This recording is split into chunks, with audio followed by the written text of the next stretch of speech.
Je suis Bruno Serralon, donc j'ai choisi P comme P pour photographier la ZAD, où je vais depuis 2014 maintenant. Et c'est une série que je mets en parallèle avec Calais, où je vais déjà depuis 2006 photographier le sort que l'on fait aux migrants. La ZAD de Notre-Dame-des-Landes est un lieu géographiquement situé, mais il a surgi à la une des médias comme un événement politique. Il ne s'agit donc pas seulement de géographie, mais d'histoire et de récit. Comme tout événement important, il attire et reçoit des médias audiovisuels une couverture importante. Or, un événement médiatique, c'est un pléonasme, événement médiatique, est toujours double. Il n'est pas seulement constitué de la somme des faits tels qu'ils se déroulent ou se sont déroulés, ou encore tels qu'ils ont pu être vécus, mais aussi de l'ensemble des faits tels qu'ils ont été perçus.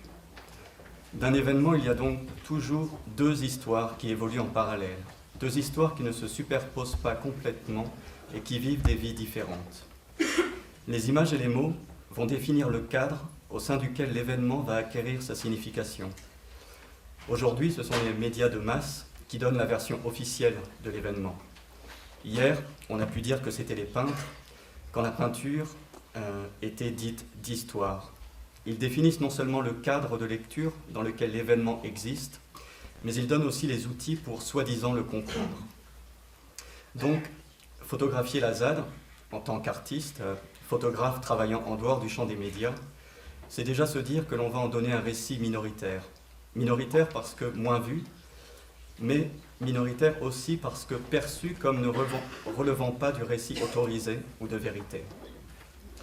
Cependant, cette position à la marge est idéale pour observer l'absence de certaines images dans le récit que fait de l'événement ce que Jacques Rancière appelle les maîtres de la diffusion des images. On aperçoit que les médias ont tendance à raréfier ce qui est montré d'un événement en le réduisant à des formes et à des comportements archétypaux. Il y a beaucoup d'images de Notre-Dame-des-Landes, mais toujours un peu les mêmes.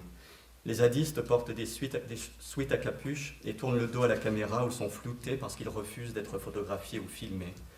Ou, autre exemple, à Calais, les migrants sont enveloppés dans des couvertures bariolées. Se construisent ainsi des agencements visuels spécifiques qui vont être reconnus immédiatement par les spectateurs. Pour Notre-Dame-des-Landes, l'image du refus et de la violence. Refuser d'être photographié, ce serait déjà une violence faite à la société. C'est très efficace, mais bien évidemment incroyablement réducteur.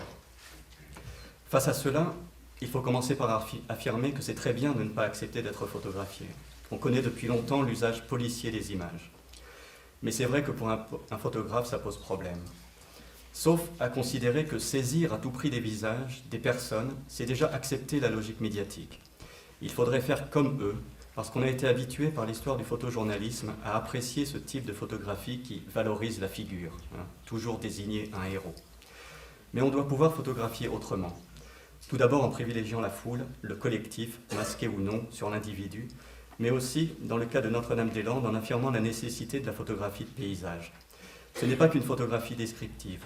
Regarder et enregistrer comment le territoire est préservé, modifié, utilisé, c'est aussi parler du type de vie qui se déroule dessus et donc de la lutte qu'on y mène.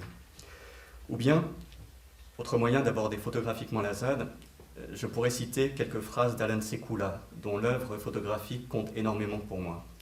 En 1999, il photographiait à Seattle les manifestations contre l'OMC, et voilà ce qu'il écrit dans la courte notice qui accompagne ses photographies. Il y énonce sa méthode de travail, en fait, et là je le cite.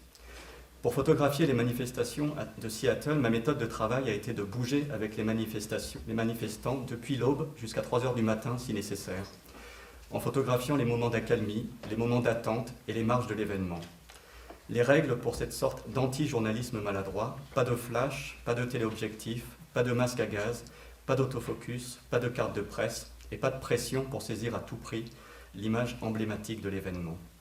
Il nous parle là de cercles concentriques, depuis l'épicentre de l'événement, qu'il a soigneusement évité, qui est la zone la plus contrôlée, celle réservée pour les médias accrédités, jusqu'à la périphérie où le contrôle sur les individus et les images est moindre.